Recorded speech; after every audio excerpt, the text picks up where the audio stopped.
This podcast is sponsored by nobody. Hey dudes, welcome to Splat from the Past, the only 80s themed horror sci-fi show where things can get totally radical. Now today I will be welcoming back my good friend, the amazing, the awesome Jane Marla Robbins. And we are going to talk about her new book that came out. We talked a little bit about it last time when she was telling me about her near-death experience. It's called, and I hope I'm saying this correctly, Myasthenia gravis. And we're going to talk about this book. She sent me a copy. It is great. It's just, page after page of these short story paragraphs that play like songs, they play like poems, words rhyme. I mean, it is just a great, great book. And I advise all of you to go on Amazon or Jane's website and pick up a copy. It's a book that may save your life. It's just a very hopeful, joyous book. Lots of sad moments, but for good reason. And I can't wait to have Jane back on today. Also, it's the 40th anniversary of the Adventures of Buckaroo Banzai Across the Eighth Dimension, and I watched it the other night. I want to touch on a little bit of it, and it's going to be another great conversation today. I can't wait. We're kicking off Turkey November. Pretty soon it's going to be gobble, gobble, gobble, gobble. Okay, I'll stop now.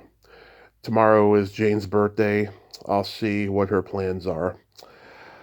Also, we've got 4.5 days until the election. Everybody vote. Everybody do the right fucking thing. So yeah, here is my new interview with Jane Marla Robbins.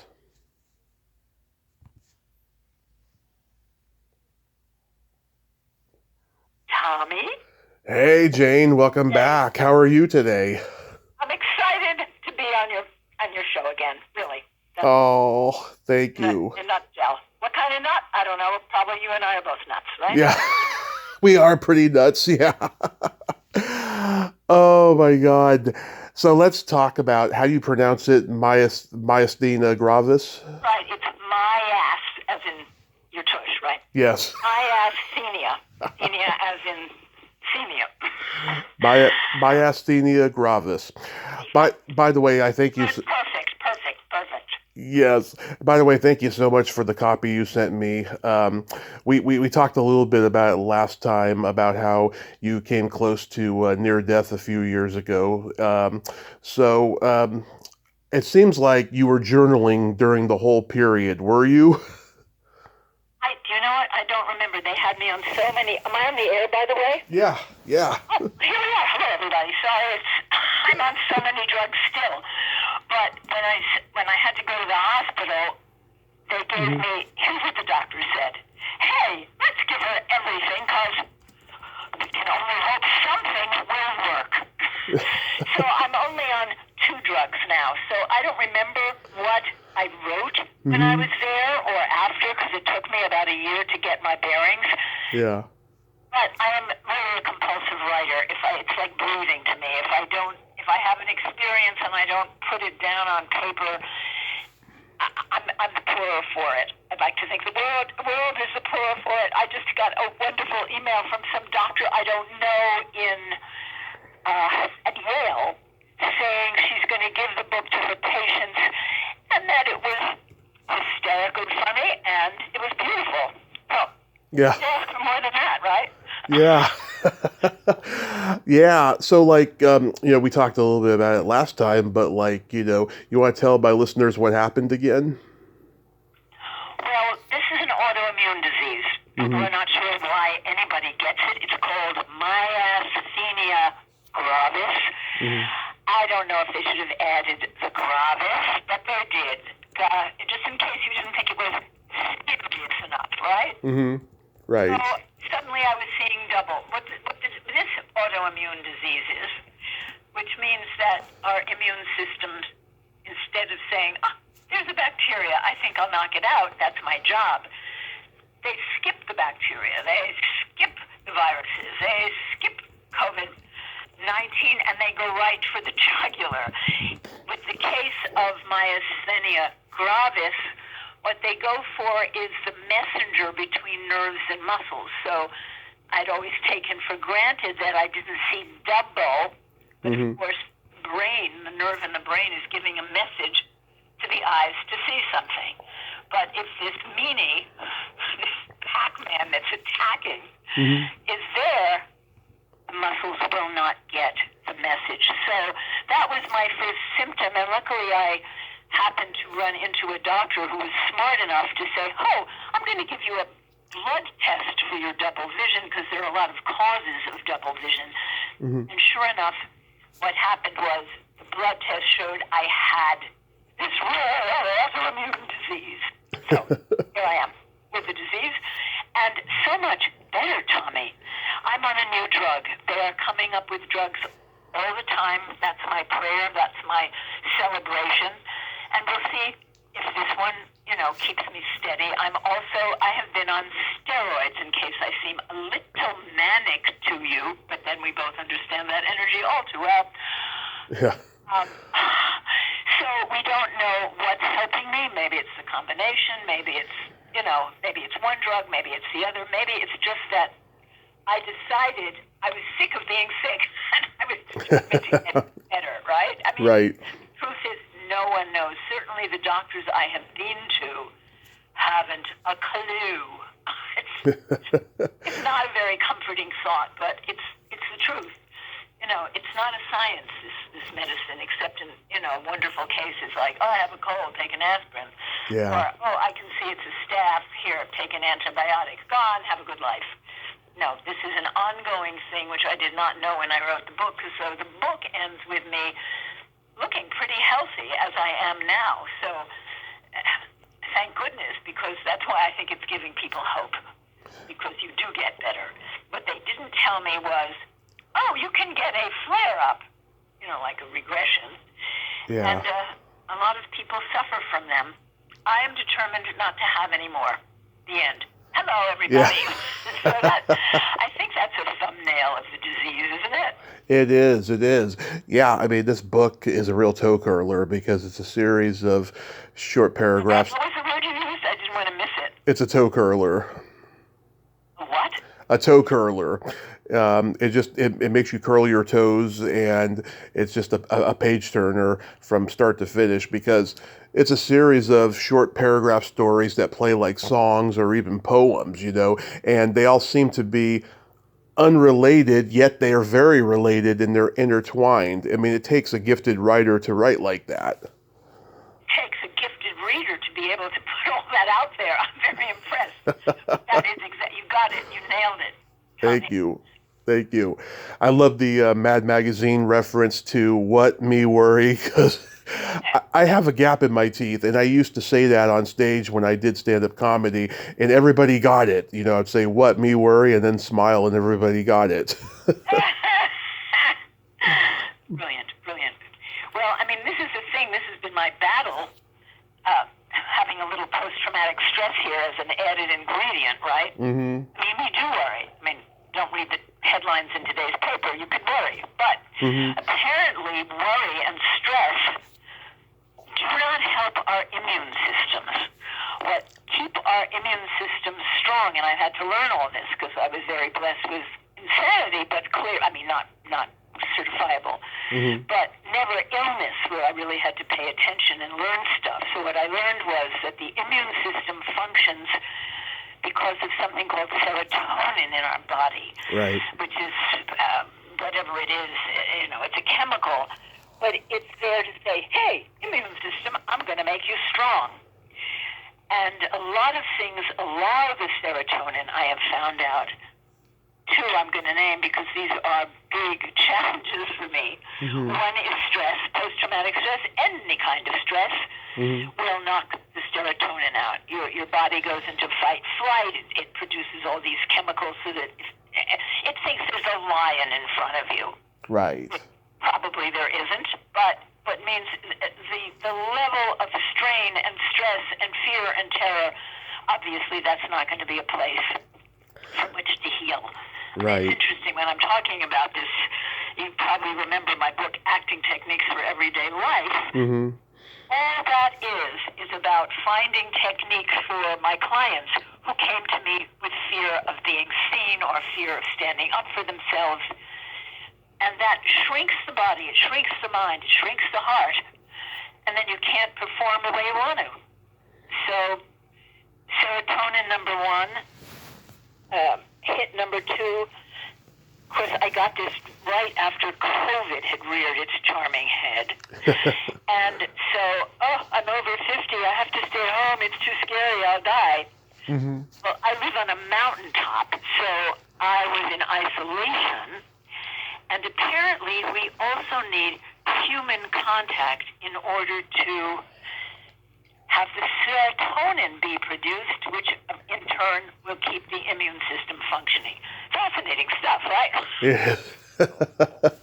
I can relate to the horrible hospital food part. Oh my God. When I was in the hospital recovering from my car crash, oh my God, the food there was just, it was so awful.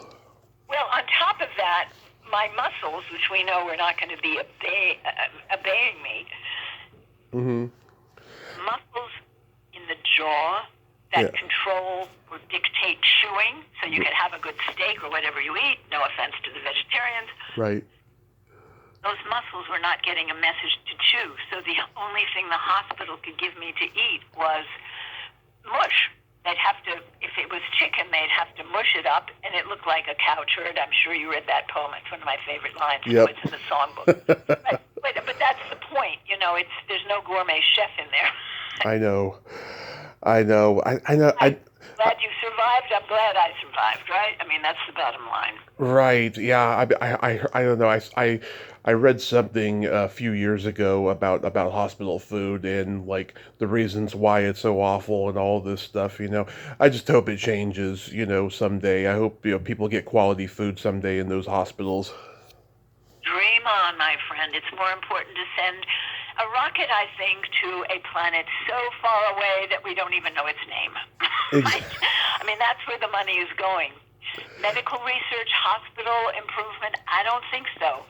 But you're absolutely right. Wouldn't that be lovely so that when you did, God forbid, get sick, you could be in a place that would be nurturing and take care of you, and you'd probably leave in half the time, which would mean less money to the insurance company, blah, blah, blah, all of that. But no, I don't think that's a priority. But it's nice to know we can go to Mars and the Moon and Jupiter. Yeah. I also read the orgasms chapter that you mentioned. I don't mean to laugh. I can hardly believe I wrote a poem about female orgasm. But again, it's a muscular disease I have. Yeah. You can't have an orgasm without muscles, and if they're tight, it's not as brilliant an orgasm as it would be if they were relaxed. Mine are probably relaxed to a fault, but I say go with it if it gives you more pleasure. We were talking about serotonin. There I am. Yeah, so like that, I got a tear brought to my eye when you mentioned the childhood sexual abuse. I'm curious, did that turn you into a sex addict later in life? It's hard to know. I was a virgin for a long time. Mm-hmm. I mean, apparently one can go either way. Yeah. There's a lot of research on this. It's just that your sexual openness has been basically fucked up. Can I say that on this show? The F word? Fuck yeah. Okay. So a lot of people who've been sexually abused as kids, they stay virgins for the rest of their life because the idea of sex is so scary they wouldn't want to go there. Mm-hmm. And then again, out of control. But I mean, you're not getting a lot of serotonin if that's your choice. On the other hand, a lot of people who've been sexually abused at an early age, again, the whole mechanism for sex isn't making sense in the body because there's so much fear there. So you would do one fuck after another without thinking because you didn't want to feel. Because if you felt, and most people, or a lot of people, certainly including me, do not have those sexual memories. Mm-hmm. 27. Isn't that an interesting age? 27. Wow. Yeah. I mean, I'm a sex addict. I don't know if I was molested, but I do know my parents were. And I think, yeah, I picked up on their, behavior of being a sex addict. And we have codependency issues in the family. I do think it is genetic. Well, that's so interesting. But it's also the messages you get from these people. I am shocked to tell you that at the Hmm. ripe age of, I'm not going to tell you how old I'm going to be tomorrow, but trust me, it's over 50. Okay, so for years, decades and decades, Hmm. I did not believe in my talent at all. I can't tell you how many decades it is. It's an accident. One of my assistants found an old book of poems that somebody put together for me who loves my poems. Hmm. I'm sending it to my agent, she said. Yeah. Oh, thank you. She sent it to the agent, and he turned it down. So what with one thing, I assumed it wasn't any good. Now that's a message I got from my mother. You're no good, you have no talent, you're stupid. Yeah. So you don't know where these messages come from. But I am convinced we can turn those errant lessons around, that we can enjoy sex in a sane way, Yeah. that we can say, no, I'm worth something. And for those of us who had parents who probably thought they were a piece of shit, but this is certainly a colorful vocabulary I'm using today, Yeah. um, I love it. they're giving that to you in whatever form. They don't even have to say you're a piece of shit, you have no talent, and you're stupid. They can just believe it themselves. And we all want to be like our mothers. I did. I mean, no, I wanted her to love me. You want to be as close to this parent as you can be. Yeah, I mean, those parents who grew up like at the end of the Victorian era slash the turn of the century, they grew up without material things. They grew up without their parents showing them love, and so they continued it on. Thank God the baby boomer generation, they were like the first generation of parents to tell their kids that they loved them. Amazing, right? Because they didn't think it was good for the kid.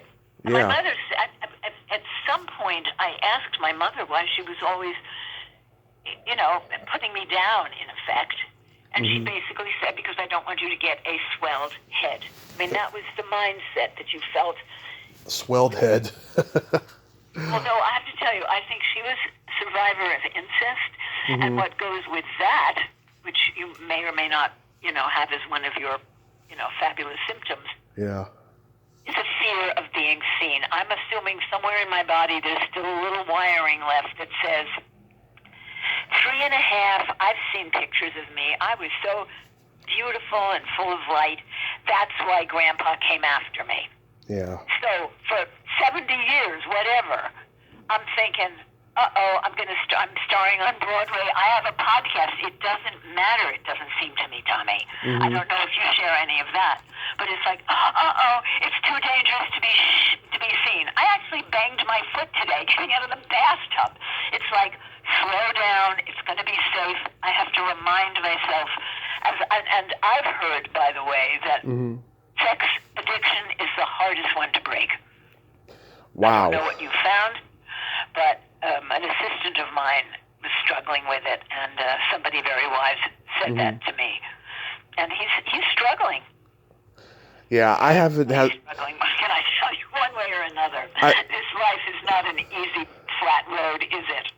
I haven't had a total struggle with it, right? But my biggest addiction has been food, of course. And now that I have diabetes, it doesn't make it much easier. But I've been dieting lately, and I've been dropping weight, and I feel so good about it.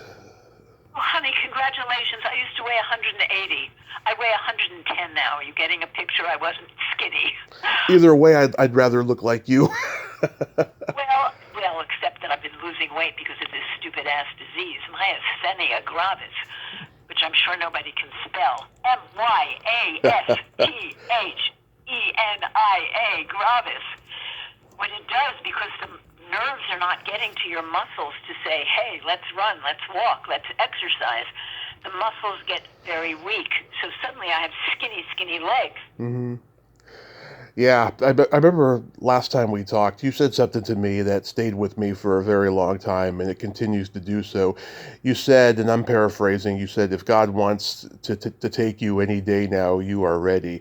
I've been thinking about death a lot lately, and stuff. And it's funny, before my car accident, I never did.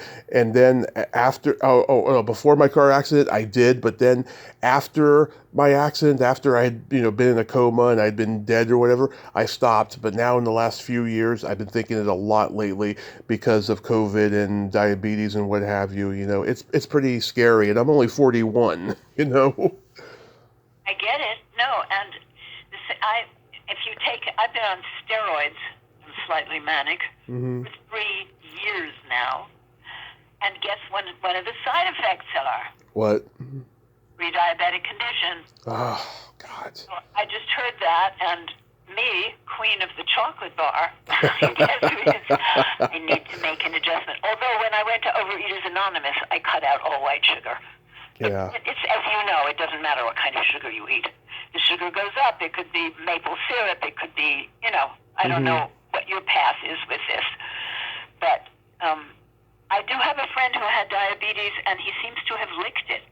Hmm. So I don't know what meds they're giving you. I'm taking metformin. Metformin? Yes.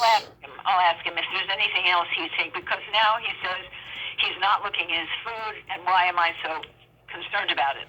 Right. Why? Because I don't want to get a full-blown case of diabetes, you idiot. Yeah. Right? So I hope you're not in too much pain. Emotionally, it's got to be so hard. Emotionally. We want our life to be sweet. Yeah, You emotionally. are having to, find other ways to have sweetness. Friendship. That's been my biggest challenge with this disease, because the doctors, with myasthenia gravis, they say, Hmm. don't go out with people because your immune system is so repressed, suppressed. Hmm. So it's too dangerous. Wear 5 masks. You can't eat in a restaurant. So I guess you know what? I'm also ADD. Can we talk about that? Of course. Of course. I am too. The list. Otherwise, I'm totally healthy, right? Right. Oh my God, that's hilarious. So you told me that this is going to be turned into a stage play next year? It's very possible. I got a note from the Manhattan Theater Club. Nice. Manhattan, obviously. Why would someone call themselves the Manhattan Theater Club if they were not in Manhattan? Never mind. And they put on wonderful plays, so I'm hoping they decide to do it. As you know, having looked at the book, Hmm. the musical, which is in the title, Myasthenia Gravis, the musical, Hmm. an oxymoron unto itself, it's only about, 1/6 of the book? Right. It's a 6-part book. And then I go on to poems, and I go on to an essay about Martha Graham, and your readers might not even know who she is. She was a modern dancer who changed the face of dance in this country and all over the world, because people were still doing ballet when she came along. Hmm. But she was one of my teachers. And so initials MG. And I get a lot of notes about how inspiring that essay is to people, because it's about falling down and getting yourself up. Right. Somehow, call it resilience, call it, I'm not going to take this lying down, whatever you want to call it. That's what that essay is about. And then there's that section on jokes. Did they really have to add the gravis, which I think is an hilarious thought, and obviously they did. And the truth is, it's a very serious thing what people with, there are like more than 3 million people in this country with autoimmune diseases. Oh, yeah. That's amazing. And probably more, because some people just think their lives are supposed to be miserable and wouldn't go to a doctor. Yeah. Oh my God, it's awful. So, who would you like to play you if it gets to Broadway next year? I give up. I don't know. I'm You open. This is the thing that I was going to say with this disease, and for everybody with autoimmune diseases. Hmm. One is forced to have a new self show up. In other words, all the things I used to do, star on Broadway, stay dancing up at some club until 3 a.m., my body is exhausted with this myasthenia gravis. Mm-hmm. So I can't do those things. So comes the question, which I suppose we all have to ask of ourselves at some point in our lives, then who am I? Yeah. I wasn't really, my identity surely wasn't, oh, I'm starring on Broadway, I'm dancing until 3 a.m., I had such a good time. No, it's deeper, and the adjustments I have had to make, as I know for other people who've suffered with my disease and other disease, you have a whole new life. Your activities are curtailed. You can't do the things you used to. Mm-hmm. So who are you? So I'm not really a Pollyanna type. So it's like, oh yeah, I guess look at me. I get to find out who I really am. Who knows, right? And in Yeah. another 10 years, I might have to say, oops, who am I now, right? Right. Because our bodies change, our minds change, our likes and dislikes change. Maybe where we live changes. Maybe our partners change. You know, everything changes in 10 years, or it can. So that's part of the newness, so that at the end of that section, did they really have to add the gravis? I look at the fact that people with myasthenia gravis or any autoimmune disease, and maybe anybody on the planet, if we have to ask ourselves, then who am I now? What's my goal? What's my purpose? That it doesn't get more gravis or grave or important or serious than those questions. Glad we're having such a light. We're laughing. Conversation on very, very light topics. You know who I think should play you is you. Well, here's what I am going to do, Tommy. Mm-hmm. As you may know, or your readers may know, or nobody may know, but I know, and I'm going to tell you. Mm-hmm. My last 4 books, which were all books of poetry, Yeah. I ended up performing them, and they're all on YouTube. Uh-huh. So to be honest, that's what I intend to do. So at least there'll be a record of me playing or being whatever is in the book. A stage reading, you mean? Well, just, I don't know. The truth is that for my book launch, which to me, being a ceremonialist, whatever that is, I love ritual. Mm-hmm. I mean, it didn't matter that my doctors were like, hey, maybe you'll see double. How can you do this book signing and book reading with one patch on your eye, which is the only thing that allowed me not to see double. Yeah. I did it with huge energy and no patch. And actually, to be honest, I'm embarrassed to tell you this, but it was astounding to me. I mean, I guess, you know, I live in a small town and everybody showed up. But the truth is people were yelling and screaming and whistling, and it was amazing. Mm-hmm. The camera wasn't working. So I will definitely at some point have somebody video me reading some of it. Maybe the first scene of the musical, some of the poems, probably not the essay, some of the part from the end.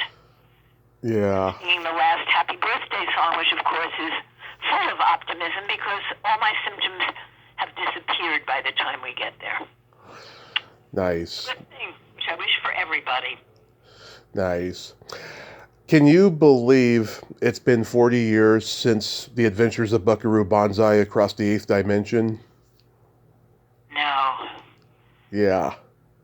Well, how many years since I was in Rocky 1? What is that, 50? More than that. It's 48 now. It'll be 50 in 2 years.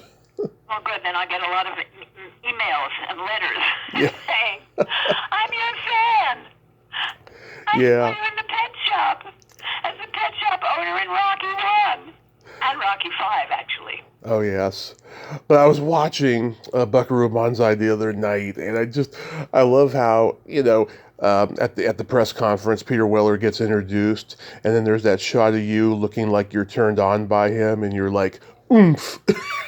What do I know? I have never seen such a thing. Where can I find that? That's hilarious. It's on Tubi. If you go on tubitv.com, you could watch the movie. That's where I was watching it, and yeah, it's so hilarious to me. I remember you telling me the first time we talked that you had more stuff in there, but it got cut out. Oh, arachnophobia. They cut 3 of my scenes. Yeah. I mean, on the other hand, I watched a version of Rocky 1 on television the other night. They cut my whole scene. Are they crazy? Oh my That God. sets up everything. Yeah.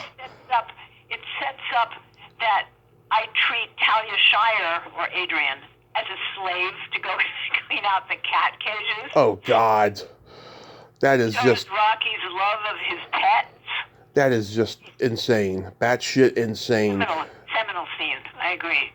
Oh my God. Yeah, I don't understand why they did that. I have never heard such a thing, but that is so insulting. Thank you. I would complain, but I'm writing another book. No, actually, I'm always writing another book. I can't. I know I can't Yeah. help myself, right? Yeah. But you looked so gorgeous in that movie, I have to say. Oh, Tommy, thank you. Of course. Of course. You should see me now with my round apple cheeks from the steroids. Yay! So I look 15 years younger than I really am. I don't need what is it called? Botox. Oh, Botox. Don't ever get Botox, please. I'll tell you, I've interviewed so many actresses who have Botox, and I just, I would never ask this, but I always want to ask, like, why did you do such a thing? You were so gorgeous, you know? Yeah, and there's a long list, and it's really sad. I mean, Yeah. Melanie Griffith for a while looked not like a human, and she's one of my favorite actresses. So, Yeah. you get carried away with the self-loathing we were talking about earlier. You just don't know how it's going to rear its ugly head instead of loving yourself, looking in the mirror and saying, hey, I'm okay. Yeah. No, I need to fix this. I'm not good enough. I'm not good enough.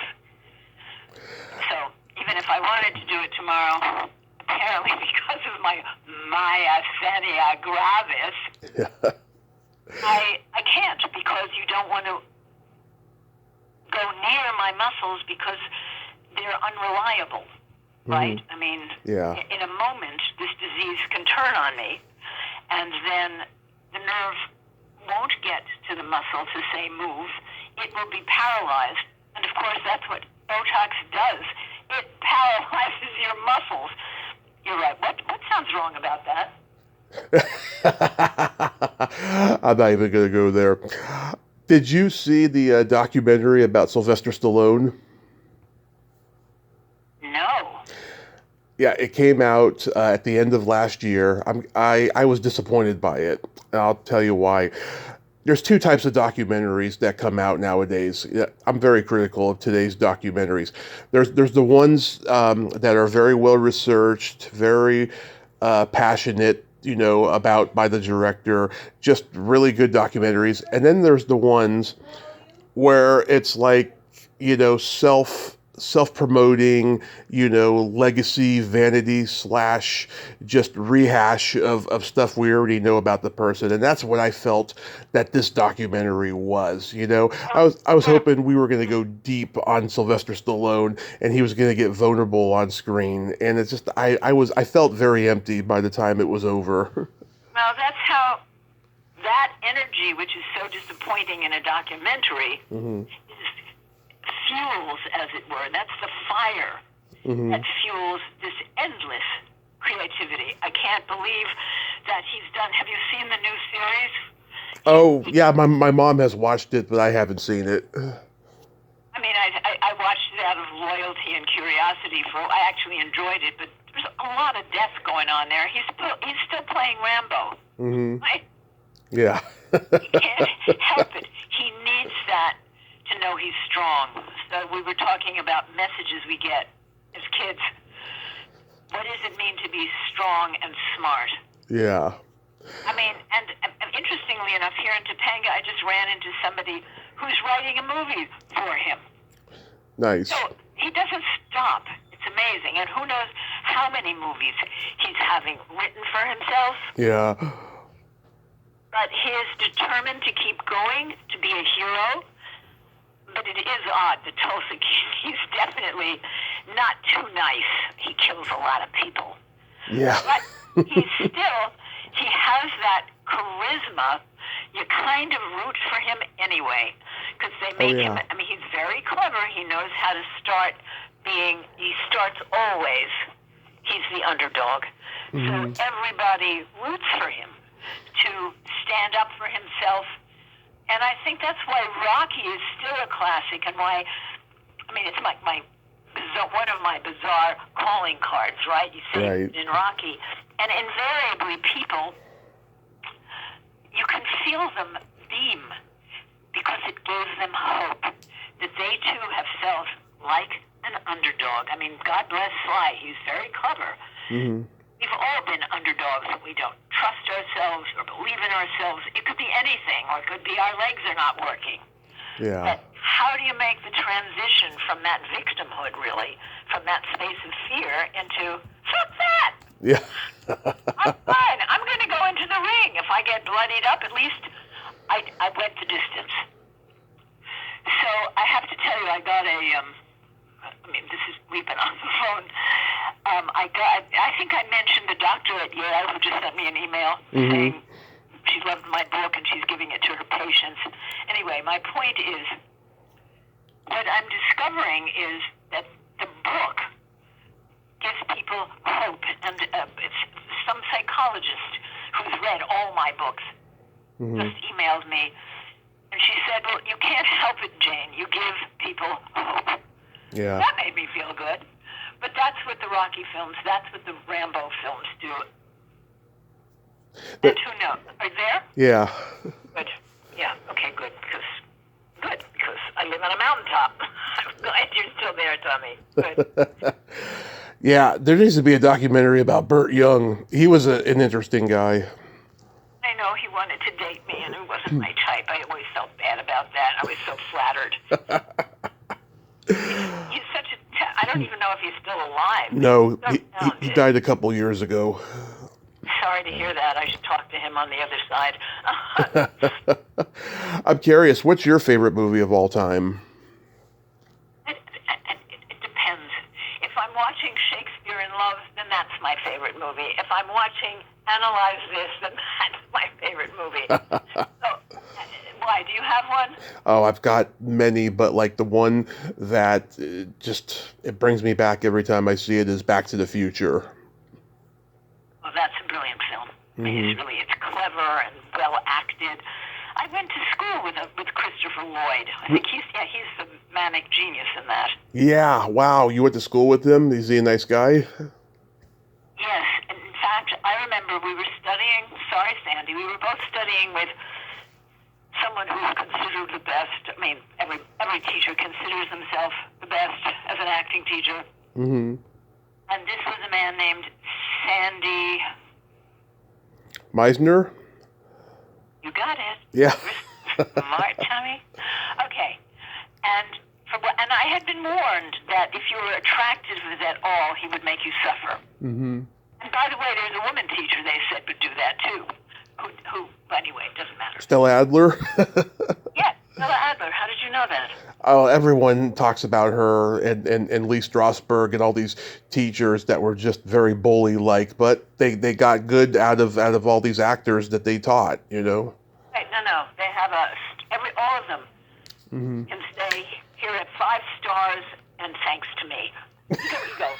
Yes, exactly.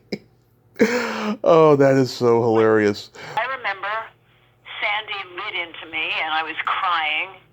And I was on the bus going home after class, crying. And Christopher Lloyd said to me, you know, if this is how he's making you feel, why would you even go back to him? Yeah. Which was so compassionate and seeing me and wise. And we're talking probably 50 years ago. Mm-hmm. So, yes, is he a good man? I'm sure he is. Love it. So do you have any birthday plans tomorrow? I do. I'm going to the beach to set my intentions for the next year. I'm going to stay at a hotel, me and my dog, who hopefully he spends days feeling great and then not feeling great. I don't think he has myasthenia gravis, but who knows? He's old. He can barely see. He's deaf.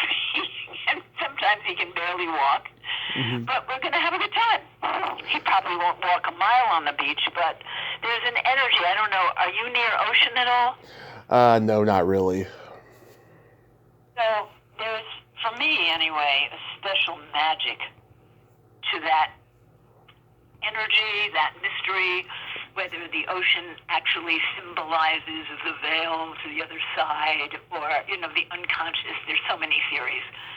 But I am happy enough to say I am going. I was afraid, really, 3 weeks ago that I wouldn't be able to get there. I wouldn't be able to, climb up the stairs and my dog couldn't either. But we seem to have, I don't know if you have dogs. Yes, no?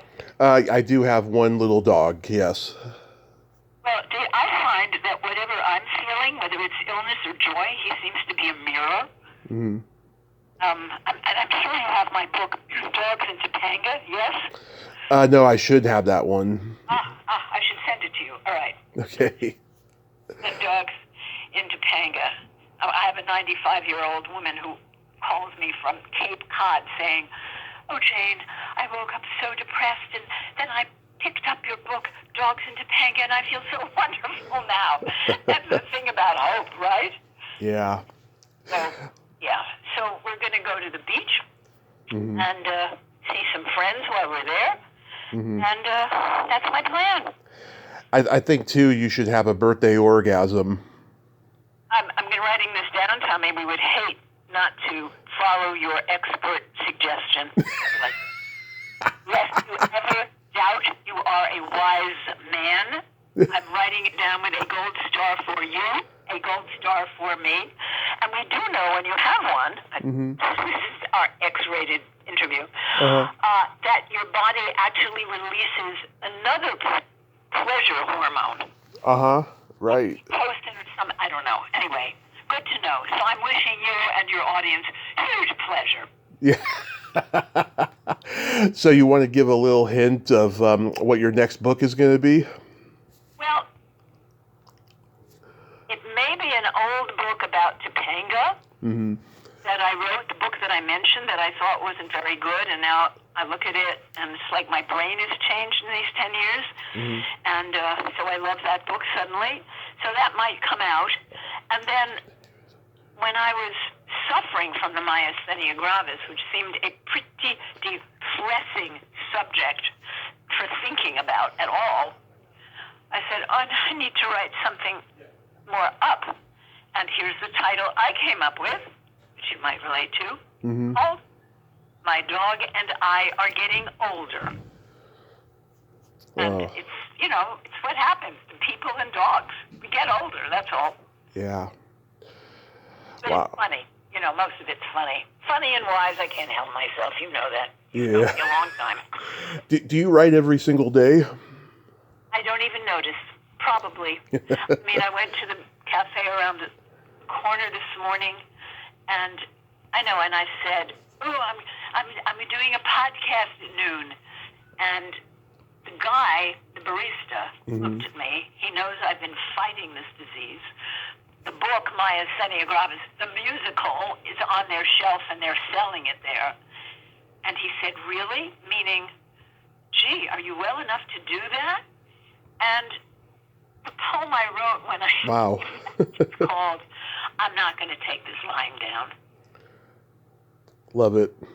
That's a great title. And that's my message, right? And it's not like I don't have to read that poem 100 times to remember that, because I'm human. I could fall into despair or depression, whatever.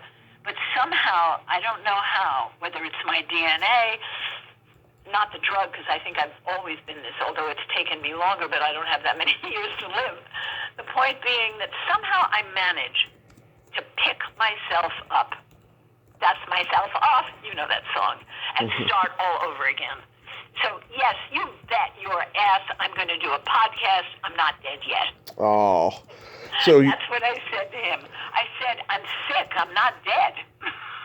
You're going to start your own podcast? No, it's enough. It's enough. I should only be so lucky as to have a few podcasts with people like you, not that there are any. Oh, I love that. Thank you so much. You're amazing, Tommy. You must know you're amazing. You ask questions to the point. You allow space for your guest to investigate their life and come up with something hopefully smart. That's rare in an interviewer, and you know how I know. I do that. I'm aware of that, but I could be my own worst enemy at times, like a lot of people can. Well, you haven't been with me, and I'd like to thank you for being so smart and present, which is hard for anybody, those two things, really. Yeah. So I was curious, did you do a movie recently called Come the Morning? Nope. Okay, that's one of those things on IMDb that's inaccurate. I'll tell you, I can't tell you how often I'll be talking to somebody and they'll say that an upcoming movie that they were in is not a movie that they're in. And then sometimes they'll tell me that they were in a movie that's not on their IMDb that I've seen a million times and didn't realize they were in it. It's crazy. No, but I haven't done anything. In the year 2000, I made a big decision for myself. Mm-hmm. I said, I've spent the first, I don't know how old I was, almost 50 years probably, being an actress and playing other people. Mm-hmm. And what's important for me is to learn how to be myself. And I was teaching acting techniques for everyday life to help people really enjoy being themselves. And as a marker, I gave myself a trip to Africa, went on safari, Mm-hmm. came back on the plane. I repeated to myself, okay, new chapter, no acting, just writing. Came home, 6 a.m., knock on the door, the house is burning, get out. And all my scripts and costumes and props burned in the house.